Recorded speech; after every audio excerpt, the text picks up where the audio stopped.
तो स्टार्ट करते हैं इस लेक्चर में पिट्यूटरी ग्लैंड। तो आखिर में पिट्यूटरी ग्लैंड को बोला जाता है मास्टर ग्लैंड। क्यों बोलते हैं भाई पिट्यूटरी ग्लैंड को मास्टर ग्लैंड? क्योंकि ये क्या करता है, हम लोग के अदर एंडोक्राइन ग्लैंड के सिक्रीशन को अपने कंट्रोल में रखता है भाई पिट्यूटरी ग्लैंड, इसीलिए बोला जाता है इसको क्या, मास्टर ग्लैंड इसे बोलते हैं। ठीक है, आप देख सकते हो कि हम लोग का पिट्यूटरी ग्लैंड कहाँ होता है प्रेजेंट। ये हम लोग के जो स्फेनॉइड बोन होता है, स्फेनॉइड बोन में एक छोटा सा क्या होता है, एक हम लोग कॉन्केविटी होता है और जिसके अंदर हम लोग का क्या होता है भाई, पिट्यूटरी ग्लैंड प्रेजेंट होता है। तो सेला टर्सिका जिसे बोलते हैं कॉन्केविटी को, जिसी के अंदर हम लोग का क्या होता है बताओ जरा, पिट्यूटरी ग्लैंड प्रेजेंट होता है। ठीक है, तो आखिर में बात करते हैं जो पिट्यूटरी ग्लैंड होता है भाई, आखिर में इसका साइज कितना होता है, मटर के दाने जितना, बहुत ही छोटा सा होता है भाई, 1 से 1.5 सेंटीमीटर, बहुत ही छोटा सा पिट्यूटरी ग्लैंड होता है, जो कि हम लोग के हाइपोथैलेमस से जुड़ा हुआ होता है। हाइपोथैलेमस से किसके थ्रू जुड़ा हुआ होता है भाई, स्टॉक के थ्रू। स्टॉक को बोलते हैं क्या भाई,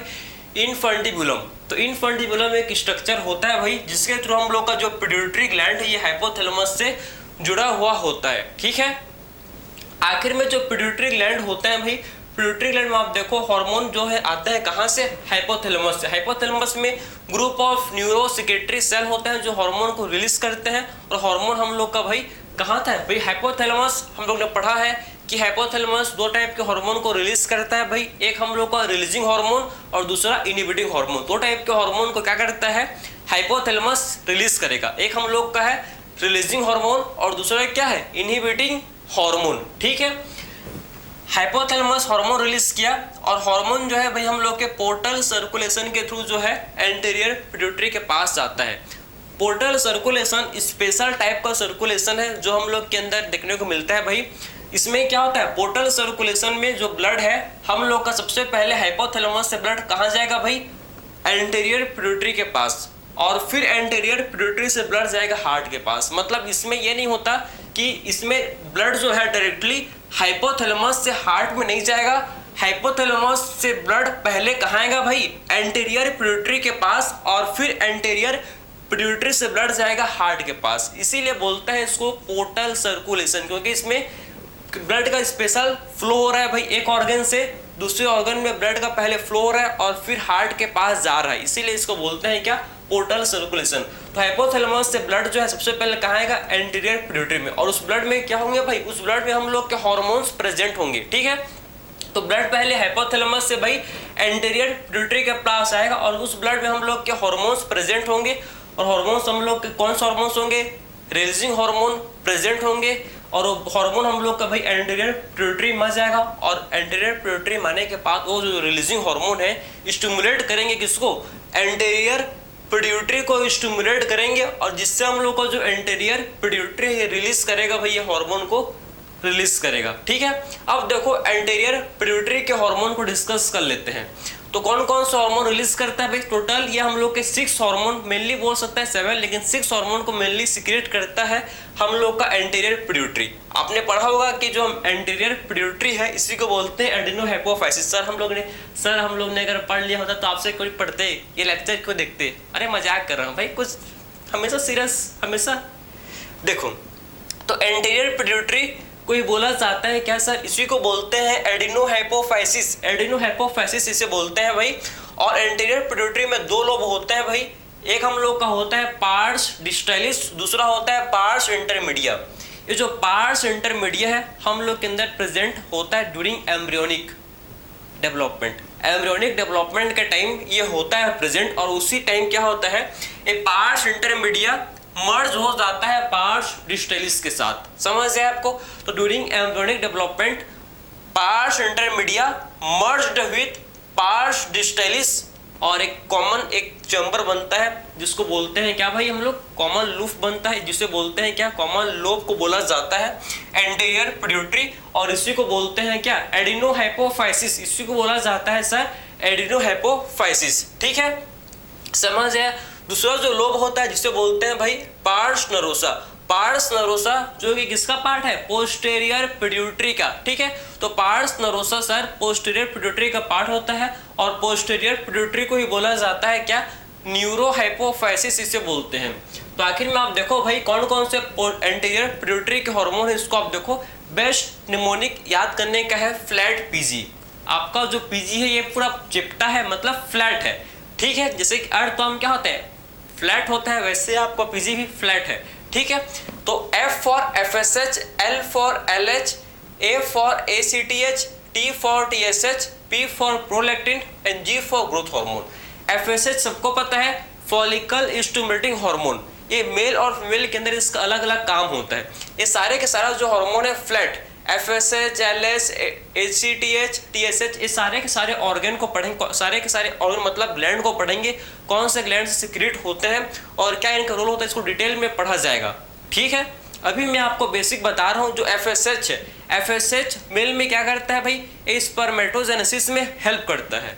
FSH फीमेल में क्या करता है सर, फीमेल में ये फॉलिकल का डेवलपमेंट कराता है और ये एस्ट्रोजन हार्मोन का भाई सिक्रीशन भी कराता है। कौन सा हम लोग का FSH, ठीक है। अब बात करते हैं सर LH। तो आखिर में LH क्या करता है सर, LH मेल में क्या करता है, ये लिडिक सेल को स्टिमुलेट करता है, जिससे लिडिक सेल हम लोग को रिलीज करते हैं हार्मोन टेस्टोस्टेरोन। तो LH मेल में क्या करेगा, लिडिक सेल को स्टिमुलेट करेगा, जिससे लिडिक सेल हम लोग को हार्मोन सिक्रेट करता है, जिसे बोलते हैं क्या, टेस्टोस्टेरोन, ठीक है। LH फीमेल में क्या करेगा भाई, फीमेल में ये क्या करेगा बताओ जरा, ये ओव्यूलेशन कराएगा भाई, ये ओव्यूलेशन कराएगा और ये क्या कराएगा बताओ जरा, और ये कॉर्पस लुटियम का फॉर्मेशन भी कराता है LH, ठीक है। तो LH फीमेल में ओव्यूलेशन कराएगा और ये कॉर्पस लुटियम का फॉर्मेशन भी कराता है, ठीक।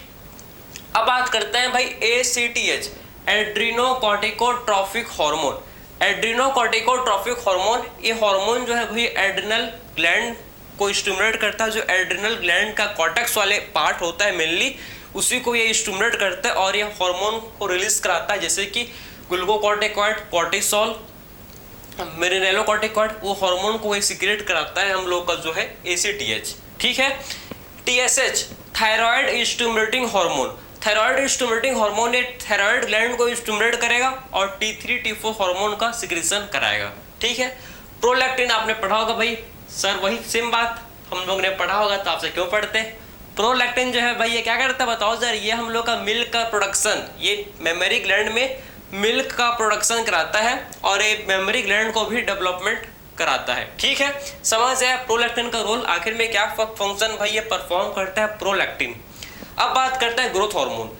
ग्रोथ हार्मोन नाम से ही काम समझना भाई, ग्रोथ हार्मोन मेनली ये ग्रोथ कराता है, ओवरऑल बॉडी का ग्रोथ कराता है भाई, मेनली ये ग्रोथ कराता है हम लोग के बोन का, मसल का, कार्टिलेज का, ठीक है। तो ग्रोथ हार्मोन ये स्टिमुलेट करता है किसी ग्रोथ को भाई, मसल, बोन, कार्टिलेज। तो मसल, बोन, कार्टिलेज के ग्रोथ को भाई ये ग्रोथ हार्मोन स्टिमुलेट करता है, ठीक है। अगर किसी के अंदर कोई बंदा या बंदी के अंदर बात करते हैं भाई ग्रोथ हार्मोन का हाइपर, मतलब ग्रोथ हार्मोन का ज्यादा सिक्रेशन हो जाए तो क्या होगा, ग्रोथ हार्मोन का कम सिक्रेशन मतलब हाइपो सिक्रेशन हो जाए तब क्या होगा, तो बात करते हैं, ठीक है। तो देखो सबसे पहले बात करते हैं भाई किसी के अंदर ग्रोथ हार्मोन का hyper secretion means growth hormone ज्यादा सिक्रेट, ज्यादा बन रहे हैं भाई। अगर बच्चे में मतलब छोटे से बच्चे में अगर बात करते हैं, जब प्यूबर्टी अभी नहीं आया है, बिफोर प्यूबर्टी क्या होता है, जब अगर मान लेते हैं भाई किसी बच्चे के अंदर ग्रोथ हार्मोन ज्यादा ही बन रहे हैं तो क्या होगा भाई, उसको होगा जाइजेंटिज्म, खली जैसा भाई, हाइट बढ़ जाएगा, बहुत 6-7 फुट लंबा हो जाएगा हाइट, ठीक है। इसमें हम लोग का हाइट जो है इंक्रीज हो जाता है जाइजेंटिज्म में। और जब क्यों होता है भाई, जब ग्रोथ हार्मोन ज्यादा ही सिंथेसाइज हो रहा है, ज्यादा ही बढ़ रहा है किसमें, बच्चों में। अगर बात करते हैं भाई, अगर ग्रोथ हार्मोन एडल्ट में मतलब प्यूबर्टी के बाद अगर किसी के अंदर ग्रोथ हार्मोन का हाइपर सिक्रेशन, ग्रोथ हार्मोन काफी ज्यादा बन रहे हैं भाई, काफी ज्यादा बन रहा है, तो क्या होगा भाई उसमें, उसको हो जाएगा एक्रोमेगली। उसका जो फीट है, उसका जो हाथ है, हैंड है, फीट है, ये बात करते हैं जॉ है, इसका साइज जो है एबनॉर्मली इसका साइज इंक्रीज हो जाता है, ठीक। इसका जो एबनॉर्मली क्या होता है, साइज बढ़ जाता है जॉ का, फीट का, हैंड का, ठीक है। इसे बोलते, इस कंडीशन को बोला जाता है क्या सर, इसे बोलते हैं एक्रोमेगली। इस कंडीशन को एक्रोमेगली बोला जाता है। अब बात करते हैं भाई कि ग्रोथ हार्मोन का सर अगर हाइपोसिक्रेशन, ग्रोथ हार्मोन किसी के अंदर बहुत कम बढ़ रहा है, ग्रोथ हार्मोन का हाइपोसिक्रेशन हो रहा है सर, तो क्या होगा बताओ, अगर चाइल्ड में ग्रोथ हार्मोन का हाइपोसिक्रेशन हो रहा है, ठीक है, तो जिसे बोलते हैं क्या, इसको बोला जाता है भाई ड्वार्फिज्म। क्या बोलते हैं सर इसको, डॉर्फिज्म बोलते हैं। अगर किसी बच्चे के अंदर ग्रोथ हार्मोन नहीं बन रहा भाई, चाइल्ड बच्चे के अंदर ग्रोथ हार्मोन नहीं बन रहा है तो उसको होता है क्या, डॉर्फिज्म, जिसे बौना भी बोलते हैं। इनका जो normal physical, mental and reproductive growth होता है, बस इनका हाइट ही इंक्रीज नहीं हो पाता। ठीक है, समझ आए आपको।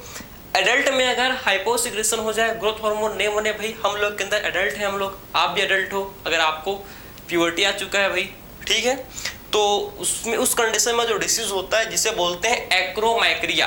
एक्रोमैक्रिया बोला जाता है। इसमें जो हम लोग का हैंड है, फीट है, जो है ये छोटा हो जाता है, शॉर्ट, बहुत ही छोटे छोटे हो जाता है भाई। ठीक, तो ये हम आपको समझ आया कि हम लोग ने एंटीरियर पिट्यूटरी के हार्मोन को भाई हम लोग ने डिस्कस किया, जो कि काफी ज्यादा इंपॉर्टेंट है। एक हार्मोन जो कि हम लोग का रिलीज होता है कहाँ से, बताओ जरा, ये पार्स इंटरमीडिया से जो है एक हार्मोन रिलीज होता है जिसे बोलते हैं MSH, मेलानोसाइट स्टिमुलेटिंग हार्मोन। तो मेलानोसाइट स्टिमुलेटिंग हार्मोन जो कि रिलीज होता है कहाँ से भैया, पार्स इंटरमीडिया से रिलीज होता है। ये melanocyte stimulating hormone mainly stimulate करता है किसको, मेलानोसाइट सेल को, और जो मेलानोसाइट सेल है फिर ये हार्मोन रिलीज करता है जिसे बोलते हैं क्या, मेलानिन। मेलानिन जो होता है ये मेनली स्किन पिगमेंटेशन के लिए रिस्पॉन्सिबल होता है। ठीक है, तो पार्स इंटरमीडिया रिलीज करता है एक hormone MSH, melanocyte stimulating hormone, stimulate करेगा मेलानोसाइट को, जिससे जो है मेलानोसाइट रिलीज करते हैं एक हार्मोन जिसे बोलते हैं भाई मेलानिन। ठीक है, समझ आए आपको। अब बात करते हैं हम लोग के पोस्टीरियर पिट्यूटरी से कौन से हार्मोन रिलीज होते हैं। पोस्टीरियर पिट्यूटरी को ही बोला जाता है न्यूरोहाइपोफाइसिस। इसमें देखो न्यूरॉन है, इसमें न्यूरॉन के सेल बॉडीज हाइपोथैलेमस में होते हैं, और इसका जो एक्सॉन पार्ट है ये कहाँ होता है भाई, ये हम लोग का पोस्टीरियर पिट्यूटरी में होता है। तो आप देख सकते हो कि बहुत बड़े न्यूरॉन है, ये हम लोग के अभी हम लोग के बॉडी में जो लॉन्गेस्ट सेल है न्यूरॉन ही तो है, हम लोग के बॉडी के लॉन्गेस्ट सेल न्यूरॉन ही है, जिनके सेल बॉडी हाइपोथैलेमस में। आप देखो जिसके न्यूरॉन, जिसके एक्सॉन टर्मिनल आपको पोस्टीरियर पिट्यूटरी में देखने को मिलेंगे, काफी लंबे न्यूरॉन है। ठीक है, तो हाइपोथैलेमस भैया क्या करता है, releases two hormones that are stored in posterior pituitary. Posterior pituitary कोई भी हार्मोन को रिलीज नहीं करता, ये सिर्फ हार्मोन को स्टोर करता है जो कि हाइपोथैलेमस में सीक्रेट होता है, सिंथेसाइज होता है, उस हार्मोन को ये स्टोर करके रखता है पोस्टीरियर पिट्यूटरी। तो कभी भी क्वेश्चन आए कि क्या पोस्टीरियर पिट्यूटरी हार्मोन को बनाता है, हार्मोन को सिंथेसाइज करता है, नहीं सर। मतलब पोस्टीरियर पिट्यूटरी हाइपोथैलेमस जो है हार्मोन को सिंथेसाइज करता है, और वो हार्मोन पोस्टीरियर पिट्यूटरी पर जाकर स्टोर रहते हैं, हार्मोन को बस वो रिलीज करते हैं, बनाते नहीं है। एक वेयर हाउस है जहां पर हार्मोन स्टोर होता है जिसे बोलते हैं भाई posterior pituitary. Posterior pituitary hypothalamus का डायरेक्ट न्यूरल कंट्रोल में होता है, क्योंकि क्या होता है भाई, एक्सॉन के थ्रू आप देखो न्यूरॉन के थ्रू ये जुड़े हुए होते हैं, इसीलिए जो बोलते हैं क्या भाई कि posterior pituitary is under direct neural control of hypothalamus. समझ गए आपको। तो पोस्टीरियर पिट्यूटरी भाई हाइपोथैलेमस का डायरेक्ट न्यूरल कंट्रोल में होते हैं। ठीक है सर, ठीक है। दो हार्मोन हम लोग का रिलीज होता है मेनली हाइपोथैलेमस से, कौन कौन से, एक है ADH, दूसरा है ऑक्सीटोसिन।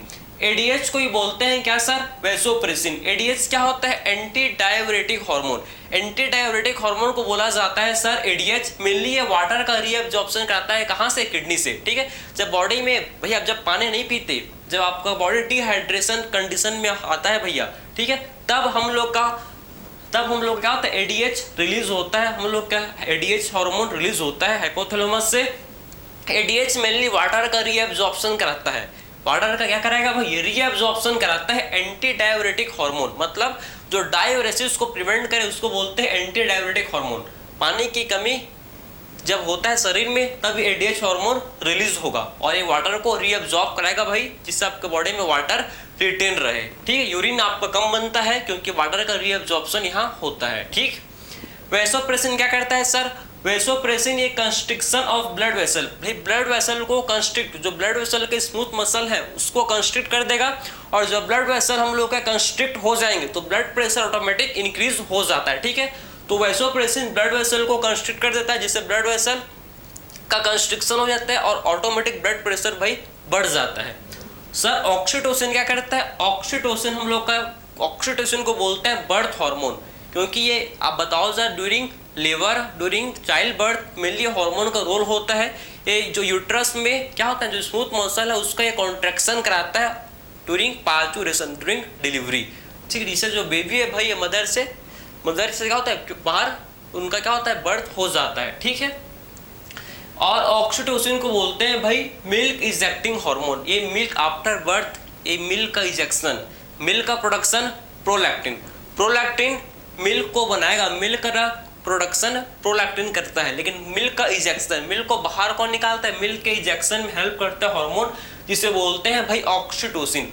ऑक्सीटोसिन को बोला जाता है बर्थ हार्मोन भी, क्योंकि ये during labour during delivery help करता है भाई, कॉन्ट्रैक्शन करता है स्मूथ मसल के किसके यूट्रस के, और दूसरा ये मिल्क का इंजेक्शन कराता है, इसीलिए इसको बोलते हैं क्या मिल्क इंजेक्टिंग हार्मोन भी बोलते हैं ऑक्सीटोसिन को। ठीक है सर, अगर मान लेते हैं कि अगर एडीएच का डेफिशिएंसी किसी के अंदर अगर एडीएच का डेफिशिएंसी हो जाए तो उस कंडीशन को बोलते हैं diabetes insipidus, not diabetes mellitus, confuse मत होना, ये हम लोग का कंडीशन, इसे बोलते हैं क्या diabetes insipidus. Diabetes insipidus, diabetes insipidus में क्या सिम्टम्स देखने को मिलते हैं भाई, ये क्यों होता है जब एडीएच का डेफिशिएंसी, जब किसी के अंदर एडीएच का डेफिशिएंसी हो जाता है तो उस कंडीशन को बोलते हैं डायबिटीज इंसिपिडस। इसमें हम लोग को polyuria, polydipsia and dilute urine देखने को मिलते हैं। ये हम लोग का भाई डाइल्यूट हार्मोन नहीं होगा, सॉरी, यहाँ पर आपको डाइल्यूट यूरिन आपको यहाँ पर भाई देखने को मिलेगा। पॉलीयूरिया का मतलब क्या होता है सर, जब एक्सेसिव यूरिनेशन, भाई जब बहुत ही ज़्यादा यूरिन बनता है, ठीक है, तो उसे बोलते हैं क्या पॉलीयूरिया। जब बहुत ही ज़्यादा यूरिन प्रोड्यूस हो रहा है तो इस कंडीशन को बोलते हैं पॉलीयूरिया। पॉलीडिप्सिया किसे बोलते हैं सर, जब एक्सेसिव थर्स्ट, जब काफ़ी बहुत ही ज़्यादा क्या लगता है भाई, जब बहुत ज़्यादा प्यास लगता है तो इसे बोलते हैं क्या पॉलीडिप्सिया। और इस कंडीशन में हम लोग का डाइल्यूट यूरिन भी बनता है। डाइल्यूट यूरिन क्या होगा, फॉर्म होता है, क्योंकि भाई वाटर का रीअब्जॉर्प्शन नहीं हो रहा है, वाटर रीअब्जॉर्ब नहीं होंगे तो इसमें हम लोग को यूरिन हम लोग को भाई डाइल्यूट देखने को मिलता है। ठीक है, तो ये सारे के सारे सिम्टम्स है डायबिटीज मेलाइटस के, polyuria, polydipsia and dilute urine देखने को मिलते हैं भाई diabetes insipidus, not mellitus, diabetes insipidus, confuse मत होना, हम लोग बात करें डायबिटीज इंसिपिडस। तो आई होप आपने ये सारा का सारा ये आपको चीज़ एक कंप्लीट चार्ट के अंदर आपको समझ आया होगा। किसी भी टाइप का कोई भी दिक्कत नहीं आया होगा भाई, हम लोगों ने जितना हो सके पूरा कंप्लीट कवर किया, हर एक चीज़ को डिस्कस किया जिससे आपको समझने में पढ़ने में आपको ईजी हो। ठीक है, तो मिलते हैं नेक्स्ट लेक्चर में, थैंक यू।